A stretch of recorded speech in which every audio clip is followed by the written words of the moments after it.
but I realized as an investor that the volume business is not what the game I want to be in.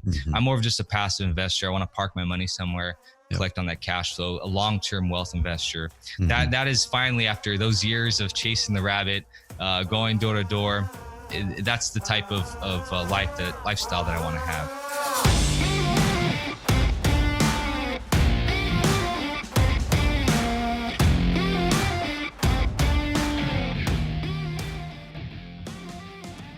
What's up, y'all? We've got a series going right now for entrepreneurs who are diving in, either kind of dipping their toes in, and you might be part-time right now. You might want to go to part-time if you're full-time.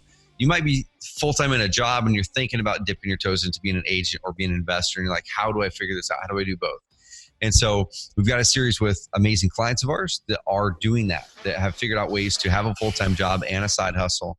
How do you balance family? How do you balance that with growing the business? Where do you spend your time? How do you have time for yourself? All those kinds of things. And I think this is probably 2 years ago, maybe 3 years ago. Our guest who I'm going to introduce you guys to pulled up here in Oregon with an RV in his family. And we spent some time together here in Roseburg at Carrot HQ.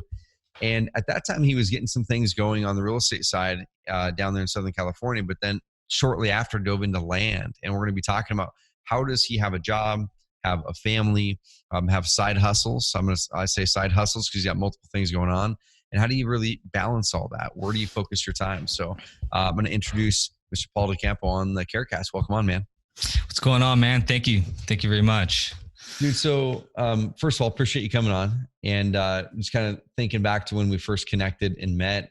It was so cool when you reached out. I don't remember the exact conversation or anything like that, but it was so cool having you and your family up here for, you guys were here for almost a week, it felt like, right? In Oregon, 2 weeks. Roseburg. 2 weeks, yeah, that's right. 2 weeks total, yeah. That's right. Yeah, we were there, yeah. And you guys were going on a big trip kind of all around Oregon here. And what I want to talk about, man, like I said, is really how you balance all that. Because you've got, right before we hit record, you've got 4 kids now. Yeah. You're living in Southern California. We'll talk about what you do as your primary career. We'll talk about what you have been doing on the real estate side, on the marketing side of things, and a whole bunch of stuff. But before we dig in, man, why don't we give people some context? So who are you? Where do you live? Kind of what's your family situation look like? But then also, what do you do for work? That's what we'll talk first. What's your full-time job?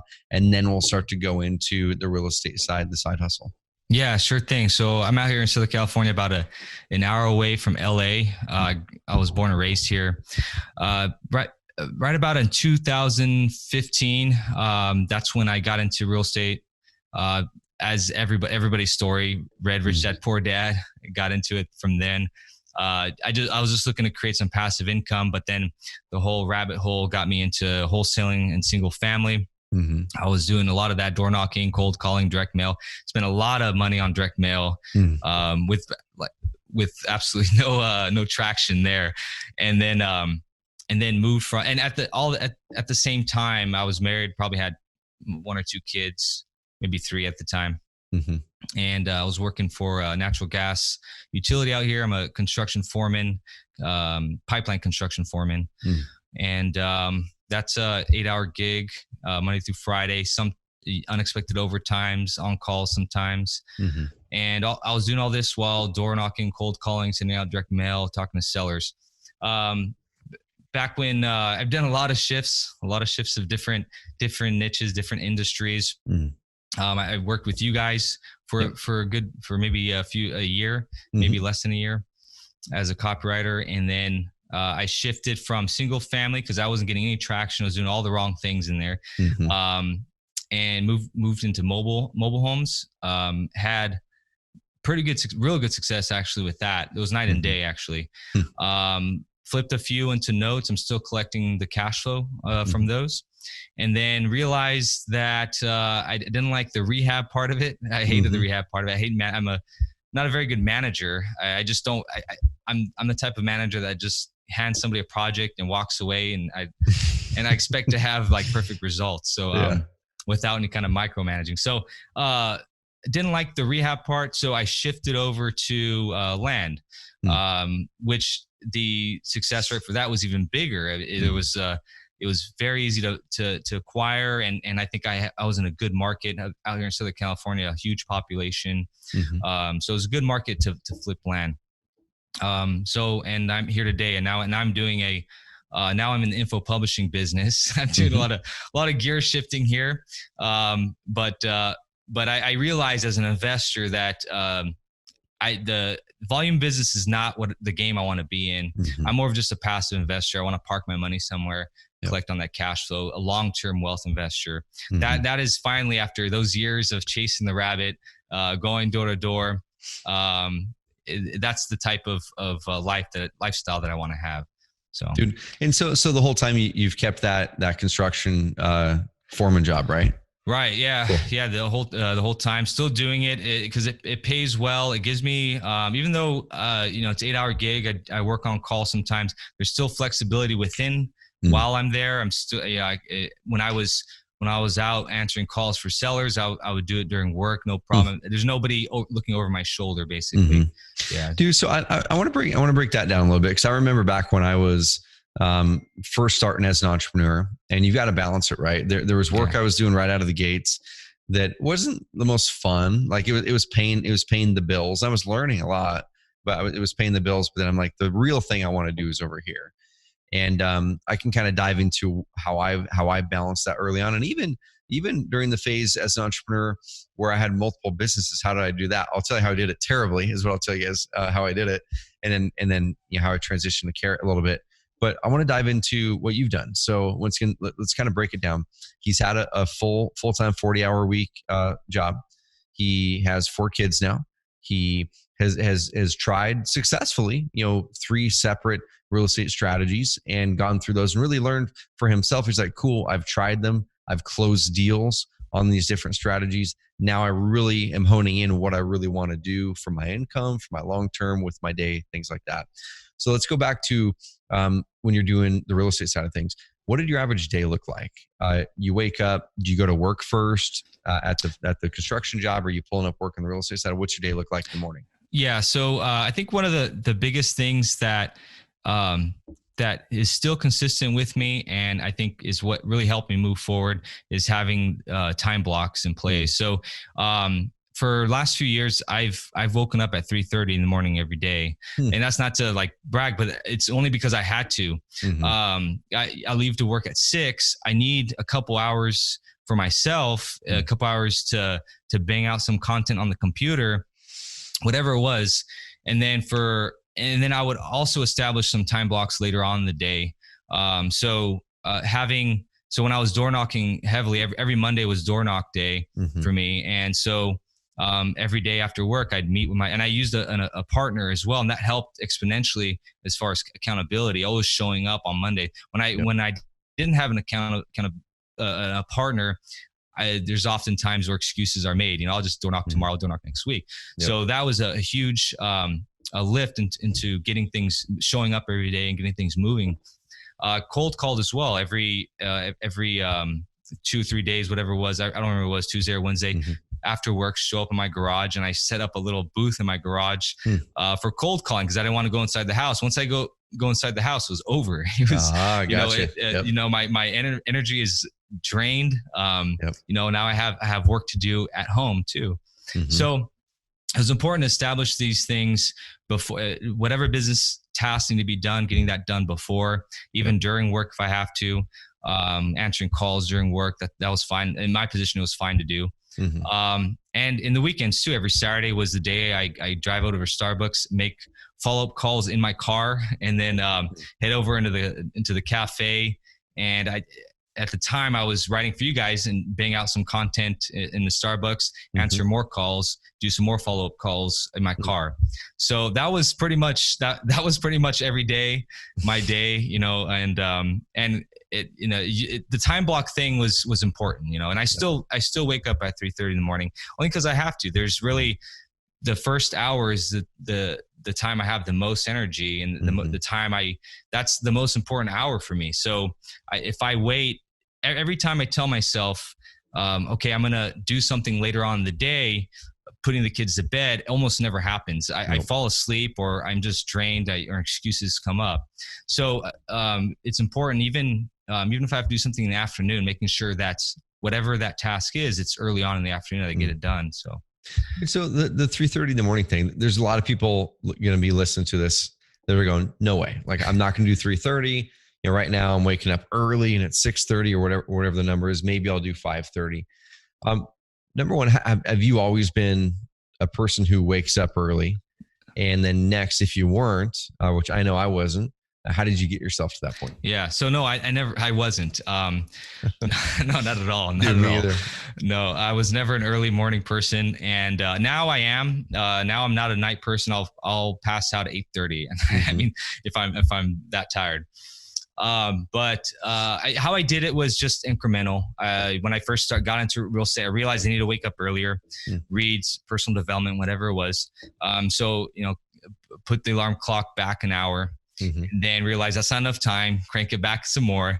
And I'm at 3:30. I mean, it's still not enough time, but I can't crank it back anymore without getting man. I can't. So I mean, I still in my hours of sleep, it's 6 or 7. I mean, if I go to bed, latest I'll go is 9:30. I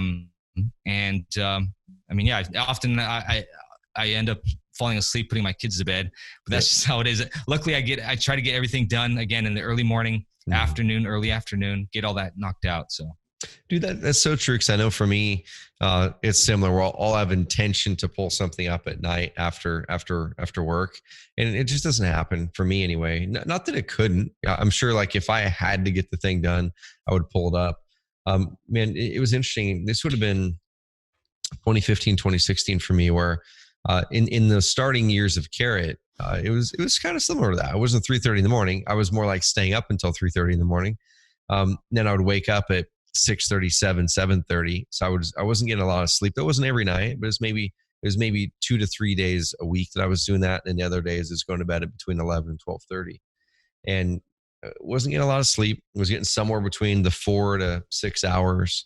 And for me, man, the thing that really shifted that and it led into people, building a team, things like that, which we'll kind of dig into that because we had Dennis Fassett on in this series. One of his big things was he said, I couldn't do this without having other people and be successful doing it.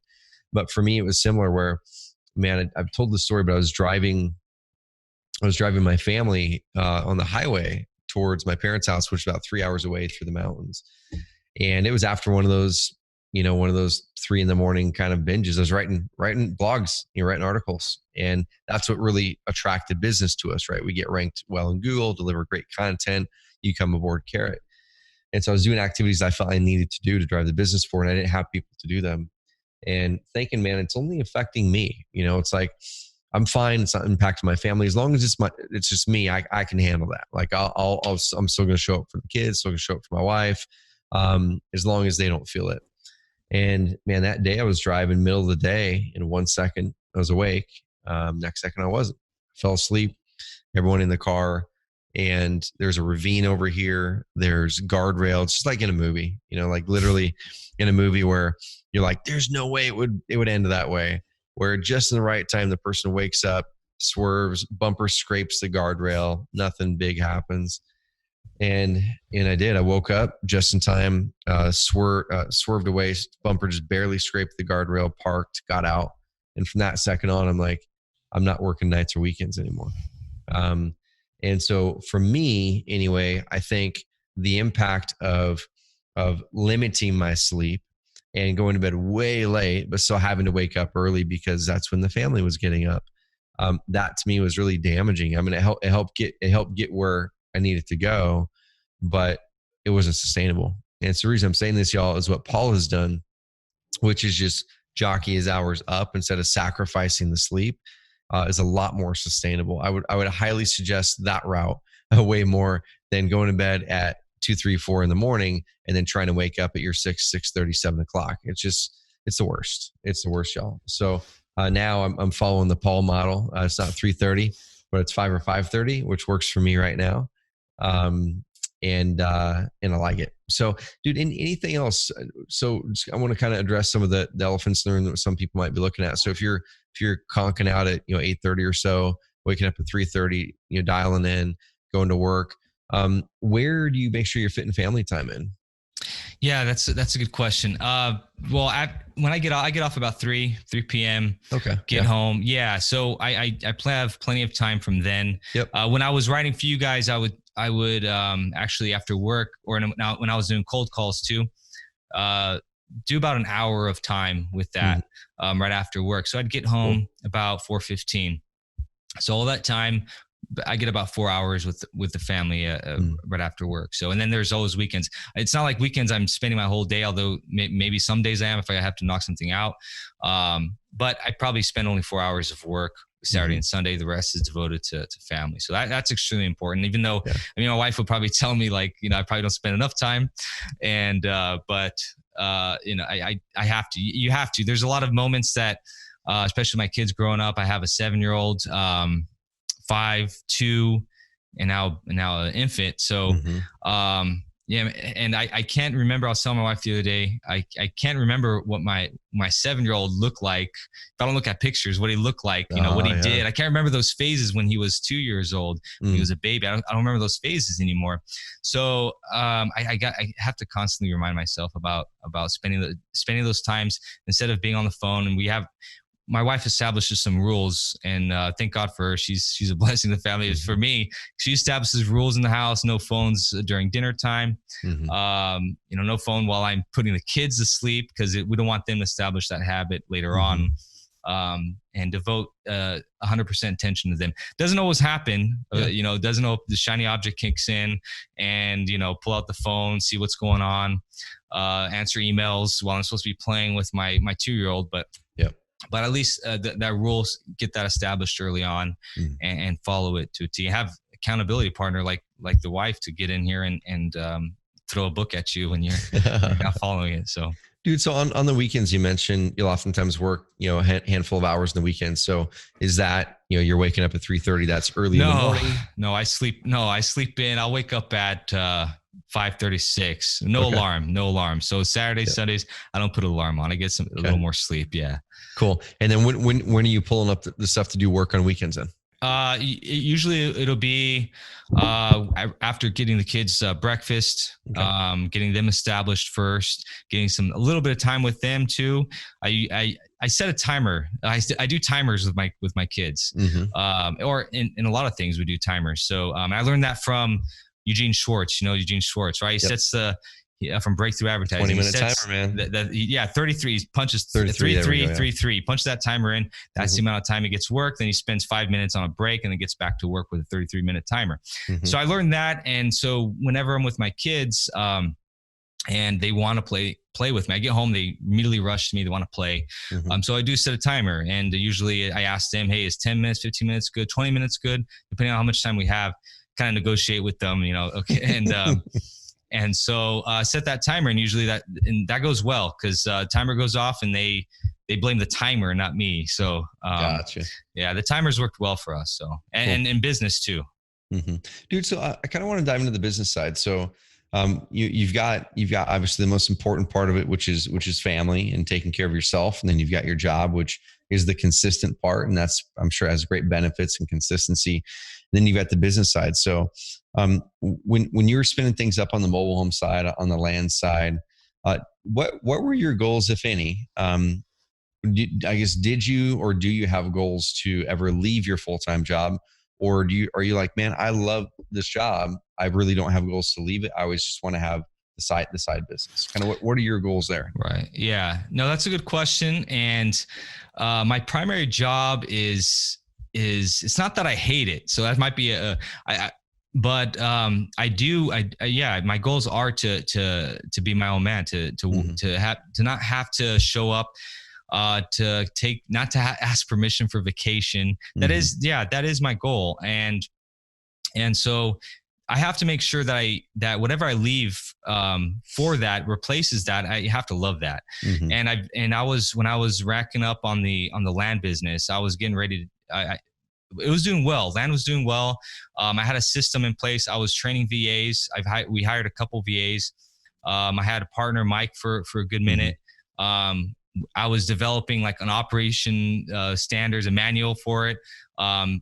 Just doing recording videos and all that, and how I do operate the business. So my VAs, I can plug my VAs. My whole goal for that was to get out in 6 to 8 months, to basically plop my VAs in there, plop some managers. I was getting ready to hire a sales manager too, or a sales rep to sell the land, and had an investor in place. I mean, this is all like in the planning mode, right? I had all these people in place, talking to them, creating the systems in place. And then I realized one day, I woke up and I'm like, that I this is not what I want. Like in five years, do I really want to replace the job that's, it's not that bad, with this, a volume business in which I did not like at all. I didn't really care for the product. I didn't really care for the people I was serving. I didn't care for the people. It's just, I didn't love what I was doing. It was just for money. It was just, all it was the cash flow game. I was just chasing the dollar. I didn't love the end product of all that. So I realized that if that's something I don't want to do, if I can't see myself doing it in 5 years, with all these moving parts, all these gears in place, all to replace my W-2, that's probably not the answer for it. So, dude, that right there is really good insight, because I think a lot of people, they celebrate on social media, hey, quit my full-time job. I'm going to go full-time into wholesaling, or I'm going to be full-time a real estate agent, or whatever it is. And I really applaud people to do that. And there's a lot of people that have success doing that, but also on the flip side of it, there's just as many people who quit that job that, like you said, that they're stepping into an unknown, which is wholesaling or an agent or whatever it is. And they haven't really been clear with themselves on what the end game is. Like, what are they trying to build over there? And is it better than what they've currently got? And I bet that happens a lot. I bet that happens a lot where people leave the job and then they end up building a job for themselves that they despise worse than the job that they left. And so by keeping your job, it kind of gives you that hedge, where, you've got to sacrifice some time and stuff, but you still got the security, and especially for your family, it's a big deal. Right. Yeah. I mean, eventually I do want to leave it, but I don't want to leave it for something that's just another job that creates more hassle for me. I want to create a business that suits my attributes, shoots my strengths, and is something that I actually enjoy doing. So that's what I've shifted over from that to info publishing, which is something I excel at, right? Creating content. I'm a strategy guy. So creating the strategies and ideas, I don't implement them very well, but I think you have the same issue, right? I think we talked about a while back about that. That's why I've got 30 employees. So creating the content, strategizing on that. Land, there wasn't much. You can get creative with land as far as the offers you send, that you can do some creative stuff on that, but at the end of the day, you're just selling land, and I wasn't in love with that product. So that's where I'm at right now. So one of the things that we'll kind of break this apart. So one of the things that you did take away from diving into houses and then mobile homes and land, of course, they're all related to real estate. They're all kind of they're a transactional business, right? Transaction-based business.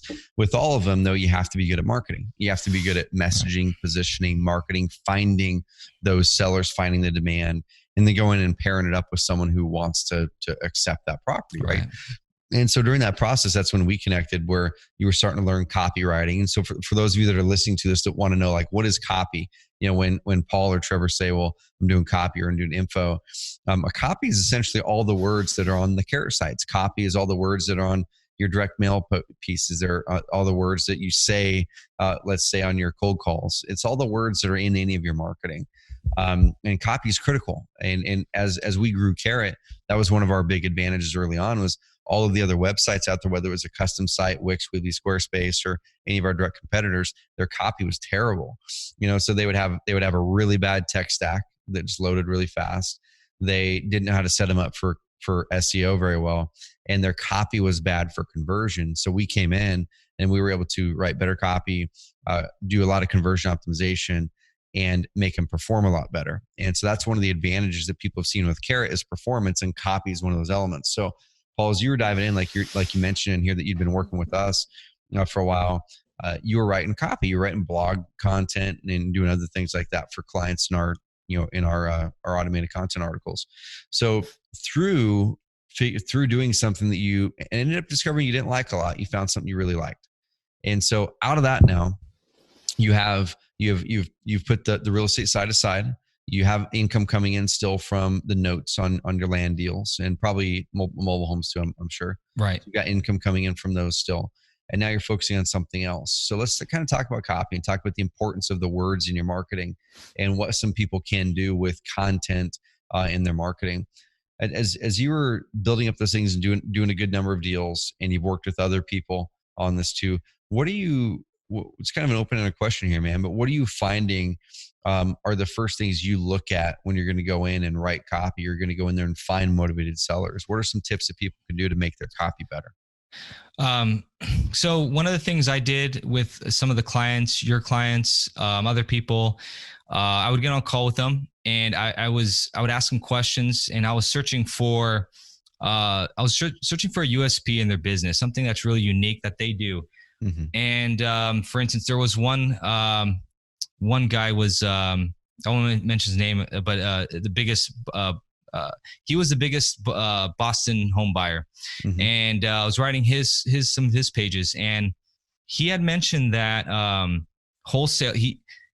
He ends up buying the wholesalers, so he markets directly to sellers, and then he also buys from the wholesaler. So all those houses end up going back to him. Mm-hmm. So I mentioned that, like I kind of exploited the whole wholesaling business, mm-hmm. and said this guy ends up buying all these wholesalers' houses anyway. Yep. There was another guy in San Jose, a very expensive area in San Jose, very competitive, and up in California. And he actually buys property with his own money, doesn't use any kind of direct lender. So I mentioned that. I talked about how a lot of people who say they're house buyers don't actually use their own money, and mm-hmm. he actually uses his own money, and it's a guaranteed sale once he says yes. Yep. While others might just leave you in the dust. So, mm-hmm. Just finding something that I can exploit. So that's one of the things I find. What's the USP of this person? Another thing is finding out if there's a specific lead source that's a majority of where his leads are coming from, and if it's motivational situation, probate, tax, whatever it is. If there's a majority, and a lot of them don't have. A lot of guys say, "Well, I buy from all sources," but if they broke it down, they could probably find a majority that comes from a specific situation, a specific avatar, and building that avatar with them and writing to that person. Mm-hmm. I think that's more important for direct mail, especially. One of my problems when I entered into this business was I did what everybody says in the forums, which the forum Bigger Pockets are great and all to get a basic information. Mm-hmm. But that information could be outdated. It comes from anybody, any Joe Schmo. Yep. And so what I implemented was, and I took massive action with that too. And that's one of the reasons why I chose direct mail, was because I was, because my limited time as a W-2 worker, I said, okay, I can't be massively taking action with door knocking, cold calling as much. I can only do it sparingly. I'm just going to take massive action in direct mail. I sent a lot of money, a lot of mail, spent a lot of money using what a lot of people recommend, which is buy a list of 30% homeowner equity, and just send to those people 7 times for 7 months straight, different mail pieces, basically saying all the same thing. I buy houses. That failed miserably. That really did. I mean, there's other problems. I mean, if I followed up aggressively, I did have a follow-up system. I used Investor Fuse at the time. Yep. Maybe if I followed up more aggressively, more creatively, I could have gotten a deal out of that campaign. At campaigns, I did it multiple times, and not just once. Yeah, I don't know what I'm getting at, but basically, this is what I'm getting at. The list. I think the list is one of the most important parts there. Sending to a massive audience of just homeowners with 30% equity. It probably works in some markets. I don't know. Some people say it works. I don't know. It doesn't work in my market. People I talk to, they don't do that at all out here. It's all very concentrated, specific lists. and they build their own list. Sometimes they obtain their probate list. They combine it with other motivational situations. People who are late in their water bill, they might have connections with the water company. So building a list of highly responsive people, where it's you grow your response rate. You have a higher response rate because each one of those people actually have a situation, have a motivational situation. So I think that was the most important part, is actually getting a list. I would tune into who their list is, who their avatar, who their majority of their sellers are coming from, and just write copy, write in a very personable way. I think the reason why I did well was because I write the way I talk. And I think that's important to do, not to become rigid when you're writing. And if people have a hard time writing, I always tell them just pick up rev.com, the app, and just talk into it, and talk as if you're describing something to a seller right in front of you, and pull that out and pull a copy out of that. And so, those are my 3 or 4 tips I can give. Dude, so on the content side, before we hit record, you were talking about leveraging content and follow up and things like that. What are you doing on that side of things? How are you leveraging content? I know we talk about content a lot here at Carrot, and there's a million different ways you can use content. But what are some ways you're using content to help people close deals at a better rate? Well, when I was doing land, actually, I was doing something a little different. There's hundreds of ways that you can do it. You can create content specifically for certain lists, certain probate lists, and that could be part of your follow-up campaign, sending packages with articles, helping that seller out. But when I was doing land, I was actually emailing them almost in a daily, just like the Ben Settle way, right? So land, what I would do, I would grow my list. The primary means of selling my land was growing my email list, and I email them almost daily. I missed it a couple times, but I would then, what everybody else is doing, and I think this is also key. What helped me shift and find success immediately was going towards the blue ocean, going towards what everybody else is not doing. Mobile homes worked well for me because nobody else is marketing to mobile homes. Actually, I'm still one of the only. My Carrot site still ranks is one of the only mobile home sites out here in California. There's another guy that started coming up. But at the time, there was nobody ranking for buying mobile homes, and it was just a blue ocean. It was my biggest deal that's cash flowing $950 a month right now for the next 10 years was from a Carrot site, and so highly quality leads too with that, but. That's my pitch for Carrot. I love it, man. Keep going. No, I highly. It's not blown up. I mean, right now the site is still attracting leads, even though I don't touch it. It started going down the ranks, and then I had a guy come in because I don't want to work the leads anymore. This guy's out here hustling, bustling, working some mobile home leads. I got him into it. And I told him, hey, just start posting some content. Take a couple of words, change them up, change house into mobile home, and change about 50% of the content. And he started doing that, and it shot back up to 1. So sweet, dude. Let's break that down a little bit. So everyone listen to this. One of the things that Google looks for is freshness in your website. Is it being refreshed with robust content? That shows that it's active. That shows that it's likely relevant. So what you're talking about there, Paul, you're talking about the automated articles that we have, right? And the Content Pro and Advanced Marketer Plans. Right. So your ranking started to slip because you took your eyes off of that because you weren't doing the mobile homes anymore.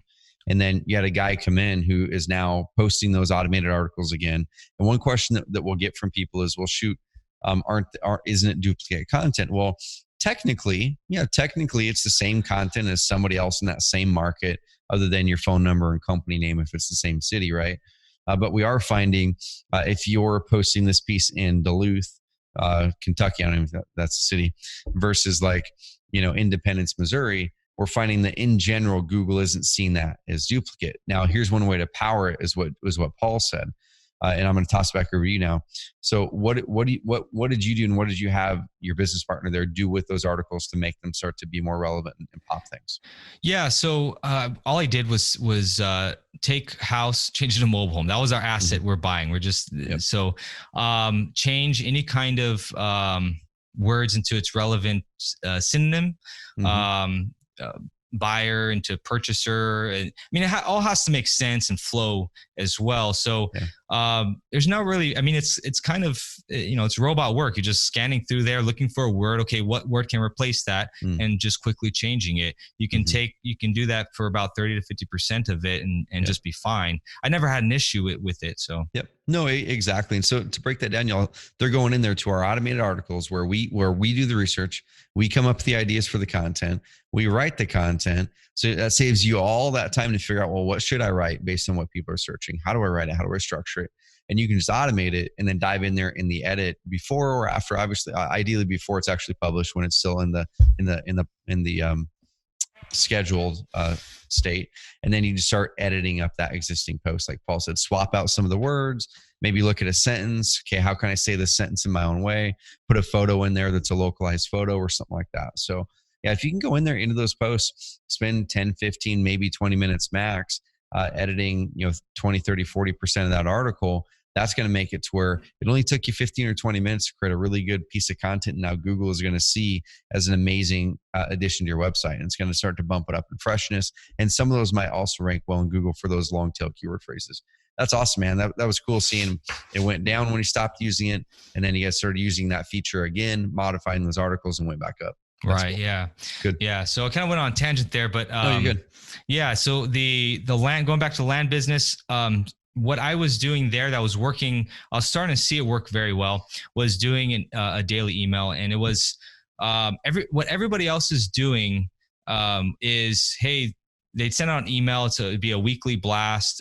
Check out this deal. And that was the basis of the content. Check out this deal. And then they list all their deals. Instead, I would incorporate something entertaining into the email and tie it into a piece of land. I remember writing about, there was a news article that came out talking about how if you live in the city, you have like a 30% chance of getting a heart attack. I don't know, something like that. So I took that, took the info and brought it up into my email, and then tied it into, well, I have this property up in the mountains free from that. And so, I would do this on a regular basis. Not daily, but I sometimes shot for daily.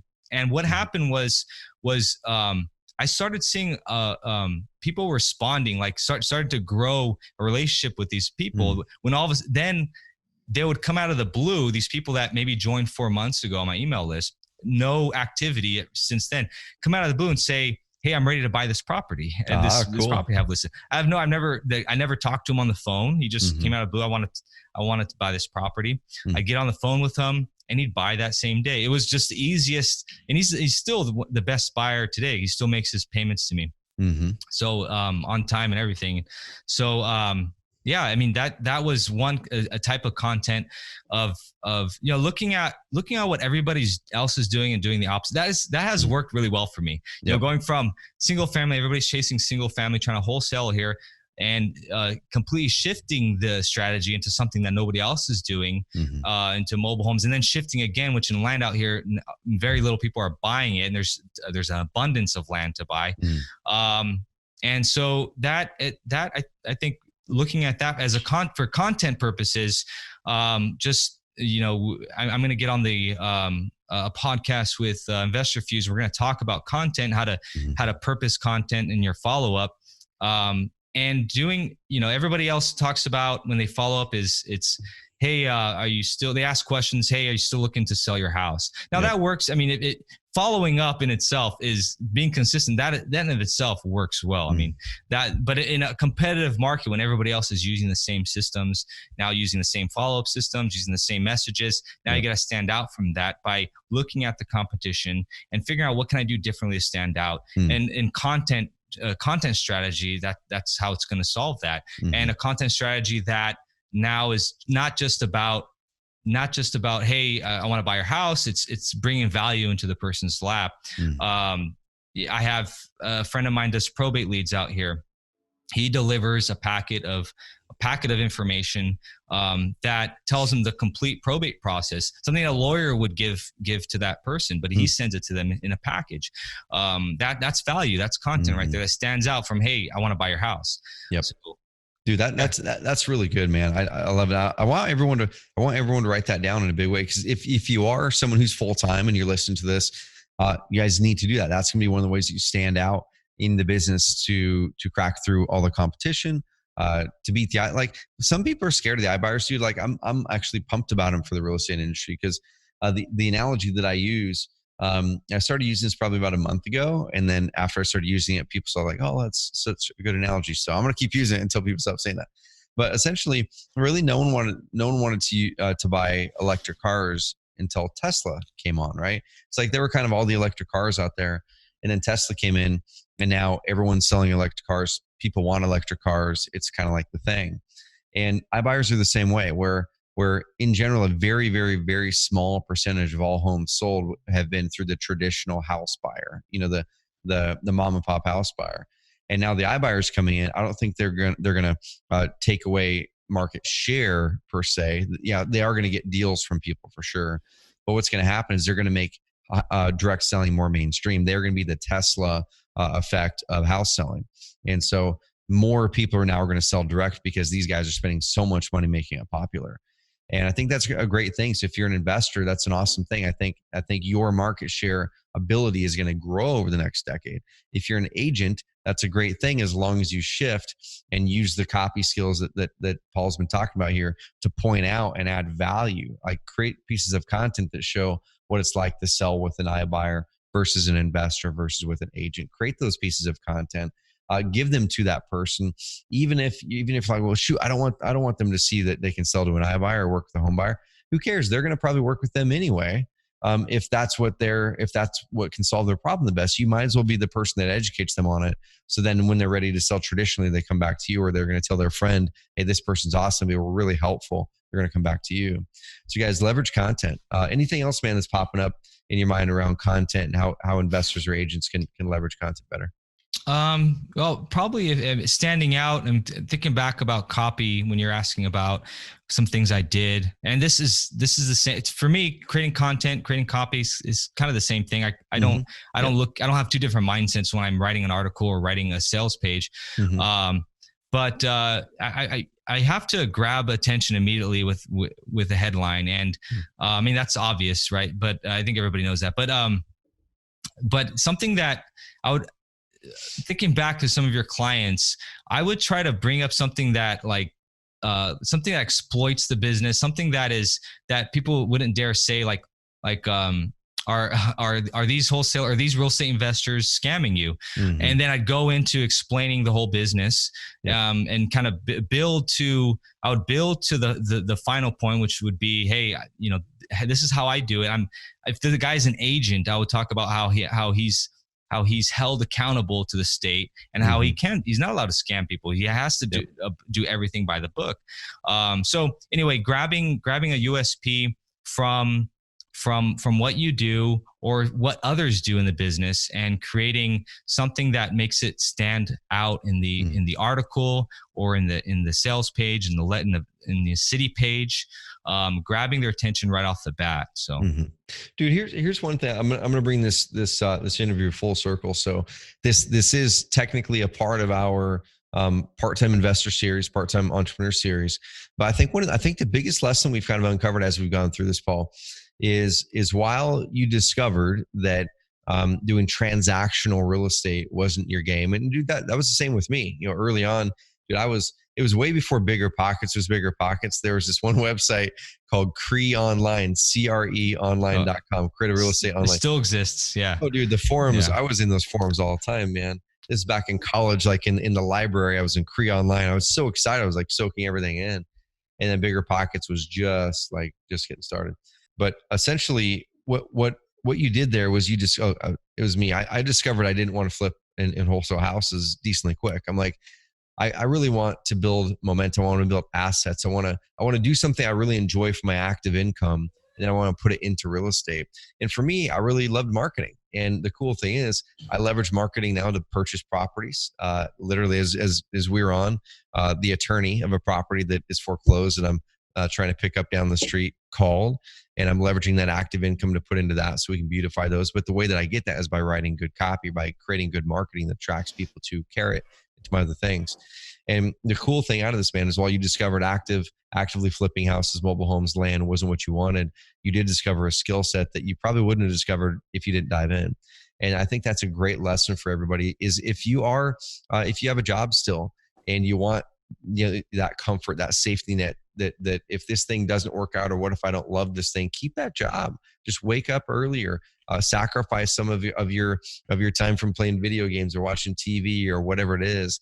And I know for me, I think in that phase when I was just heads down doing a lot of work, I never counted my hours. Like I enjoyed it. I really enjoyed the learning. I enjoyed diving in and learning new things. And maybe it was 80 hours a week. I don't know, and I don't care. And my family, and I'll even talk to my wife up to this day. Yeah, there were times when, of course, my wife would have loved to have more of my mental, my mental capacity, me being there more mentally. And there were times when we really probably should have went and did a date night instead of us, having dinner and then hanging out for an hour watching TV and then her going to bed, and me being up for 3 or 4 more hours doing the Carrot stuff. But at the end of the day, when you're in that 18-month phase, that 1-year phase, that 2-year phase, putting your head down, that builds up an amazing foundation that you can really get freedom and flexibility from if that's what you want out of that business. So if you guys do have a full-time job and you want that comfort and you're not ready to go, man, I'm just like turning in the resignation letter. I'm going to go all in over here into something I don't know if I'll enjoy. Guys, do that. Keep the job and then dabble in it, dig in, put in the work, put in the time, give it your all like Paul did. So, and then you'll discover, man, I've really given this my all. I've made some success happen. I really have learned I either love this, man, I'm going to make it happen. I'm going to go all in. I'm going to leave my job. Or you know what? I found this isn't my gig. But you might find something you love in there. You might find, you know what? I don't love this, but I love title work. I'm going to go work at a title company. Or you might find I love copy. I love sales and marketing. Man, I'm going to become a marketer. I'm going to become a copywriter. I'm going to become a person doing this other thing. So that's the cool thing. If you guys take that job and go try something else, try something, you never know what's going to be on the other side of it. So what's next for you, man? I know you're diving in on the information side of things. So you're digging into that to see if that's the thing that'll unlock you and see if that's the thing you love to do. Scale of 1 to 10, man. I'm going to ask you this. I'm not going to put you on the spot, but now that you've gone through a few different parts in real estate, you've learned that business model well, you discovered that's not for you. Scale of 1 to 10. How likely do you think that the info business is your gig? Good question. I'm saying an 8. I'm not saying a 10 yet because I haven't reached that level, the next level I'm looking at. But I hate using that next level. It's like it's a video game. Well, I guess some people treat it as a video game. But I'd say it's an 8 right now. Mm-hmm. Right now I'm doing podcasts, interviewing a lot of people, writing a daily email usually. People can check it out at realestateaudios.com if they want to see content I produce, interviews I produce there. Mm-hmm. If people wanted to get an example of copy for the real estate side of things, mm-hmm. they can check out my mobile home site. It's doing fairly well. It's called iemobilehomebuyer.com, iemobilehomebuyer.com, and you can check out some examples of how I weave testimonials into the content, how I use the market specific headlines. They can check it out. And again, it's realestateaudios.com if they want to check out some more content that I produce for real estate. I produce a lot of content that has to do with mindset, marketing applied to the real estate investor and how I did it as a part-time investor. So, dude, I love it. Well, Paul, man, appreciate you coming on the Carrot Cast. And everybody who is part-time or looking at diving into real estate in one way, shape, or another, as an agent, as an investor, just know you don't have to leave that safety net. You can carve out the time. You can make this work. You can be a big success there. And you can also discover some things you never, ever thought that you would by trying those new things. So, Paul, any parting words for people that are in this part-time that might be looking at, hey, can I do this and how do I make it happen? Any parting words for them? Yeah, you got to try. You got to try. People are afraid to try something and think that it was a waste of time, but it was never a waste of time. Whatever you try builds on each other. The skills you learn from it builds on each other. And most importantly, you're learning sales and marketing, because whatever industry, if you want to be an entrepreneur, whatever industry you're getting into, sales and marketing is the number one thing you're always going to be using for the rest of your life. Yep. So whatever it is, jump into it, learn the sales and marketing side of things, find out if this is what you want to do, if it's your attributes fit it. If you can spend the next 5 years doing it, go for it, go 100% all in. If not, shift or fill it up with a position, fill up what you hate doing with a VA or a personal assistant. So yeah, cool. That's my parting words, man. Well, dude, thank you, man. Guys and gals, if you are in that spot, make sure you go and listen to the other episode with Dennis Fassett. He's doing amazing as a part-time investor. And he did 55 plus deals last year, 70 something deals the year before, doing amazing, guys. So listen to both these episodes from the Part-Time Investor series and kind of pick your path. We'd love to support you guys any way you want. Here at Carrot, we can help you get that freedom, get that flexibility, and add a marketing channel that is more passive after you get the things built up. Add a marketing channel that attracts the right people to you, so you're not hustling as much, but you can pull more leverage out of those transactions. Guys and gals, have an amazing rest of the week. Make sure you like this episode, give us a rating review over on Apple Podcasts, and obviously subscribe. You get early access to all these episodes way before we ever put them in the blog. So hit the subscribe button on Apple Podcasts, Spotify, or wherever the heck you listen to podcasts. Thank you, guys.